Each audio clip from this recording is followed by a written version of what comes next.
बिस्मिल्लाहिर्रहमानिर्रहीम अल्लाहुम्मा सल्ली वसल्लिम अला नबीना मुहम्मदिन। अस्सलाम वालेकुम व्यूवर्स, कैसे हैं आप सब। अल्लाह ताला से दुआ है अल्लाह ताला हमेशा हम सबको अपनी रहमत के साए में रखे, आमीन सुम्मा आमीन। अगर अफ्तारी में टाइम कम है तो मेरी ये दो झटपट सी रेसिपीज़ बनाएं और घर वालों को खुश कर दें। सबसे पहले बनाते हैं मज़ेदार सी चना चाट, जिसके लिए आपने उबले हुए चने लेने हैं और उसमें आपने चॉप किए हुए 2 टमाटर शामिल कर देने हैं। आपने इनका सीड्स वाला पार्ट लाजमी रिमूव करना है। उसके बाद आपने हरी मिर्चें शामिल कर देनी है और बारीक स्लाइस में कटे हुए प्याज को आपने पहले पानी में ज़रूर भिगो कर रखना है।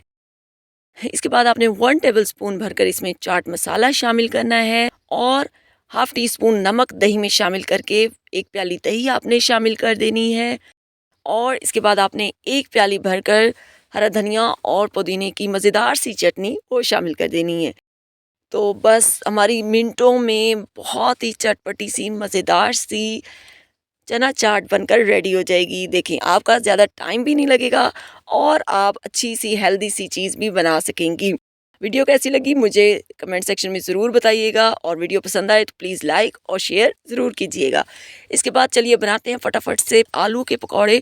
आपने बहुत तरह के पकौड़े बनाए होंगे, लेकिन आज ये वाले आलू के सादा लेकिन बहुत ही मज़ेदार से आलू के पकौड़े ज़रूर ट्राई करें, जो कि मिनटों में बनेंगे बहुत ही क्रिस्पी और क्रंची। तो उसके लिए क्या करना है, आपने सबसे पहले आपने 1/4 कप बेसन ले लेना है और उसमें 1 टेबल स्पून भरकर आपने मैदा शामिल कर देना है। इसके बाद आपने इसमें हाफ टेबल स्पून कूटी हुई लाल मिर्च शामिल करनी है। बहुत ही क्रिस्पी क्रंची और चटपटे से पकौड़े बनेंगे।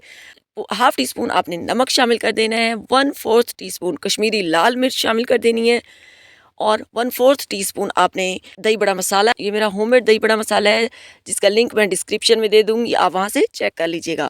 और 1/4 टीस्पून आपने इसमें बेकिंग पाउडर शामिल करना है, बेकिंग सोडा शामिल नहीं करना। 1/4 टीस्पून येलो फूड कलर शामिल करना है और पानी डालकर इसका एक अच्छा सा बैटर आपने रेडी कर लेना है।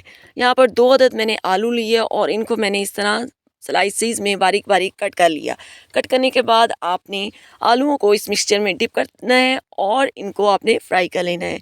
10 मिनट में आपकी बहुत ही मज़ेदार सी शानदार सी इफ्तार स्पेशल इफ्तारी की जान, ये मज़ेदार से पकौड़े बनकर रेडी हो जाएंगे। माह रमज़ान स्पेशल और भी अगर आप वीडियोस देखना चाहते हैं तो मेरे चैनल को विजिट करें और फैमिली और फ्रेंड्स के साथ शेयर करें। मिलते हैं नेक्स्ट वीडियो में, तब तक के लिए टेक केयर एंड अल्लाह हाफिज़।